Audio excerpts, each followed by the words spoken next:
Honourable viewers, আসসালামু আলাইকুম।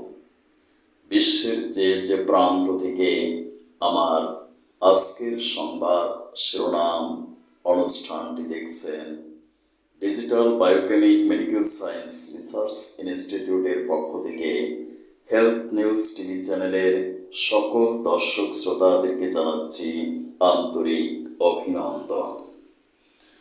আজকের সংবাদ শিরোনাম পাঠ করছি আমি ডাক্তার কাজী দেলোয়ার হোসাইন। গণপ্রজাতন্ত্রী বাংলাদেশ সরকারের মাননীয় প্রধানমন্ত্রী শেখ হাসিনা বলেছেন, দেশের উন্নয়ন একটি গোষ্ঠীর ভালো লাগে না। উন্নয়নের সুবিধা যখন মানুষ পাচ্ছে তখনও সব কিছু নিয়ে তাদের সমালোচনা। Institution of engineers Bangladesh IEB এর 61তম কনভেনশন উদ্বোধনী অনুষ্ঠানে এসব কথা বলেন মাননীয় প্রধানমন্ত্রী।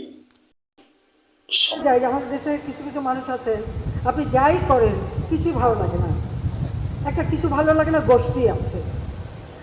সন্ত্রাসের মধ্য দিয়েই আওয়ামী লীগের জন্ম বলেছেন বিএনপির মহাসচিব মির্জা ফখরুল ইসলাম আলমগীর। তিনি আরও বলেন, বেগম জিয়া মুক্ত হলে সরকারের মসনদ ভেঙে পড়বে, এই ভয়ে বেগম জিয়াকে আটক করে রেখেছে সরকার। গতকাল পল্টনের জনসভায় তিনি বলেন, আওয়ামী লীগ নয়, দেশ চালাচ্ছে অদৃশ্য শক্তি। কখনোই সন্ত্রাস করে নাই, বিএনপির সন্ত্রাসের ইতিহাস নেই। সন্ত্রাসের ইতিহাস আপনাদের, আমি বহুবার বলেছি, সন্ত্রাসের মধ্য দিয়ে আপনাদের জন্ম।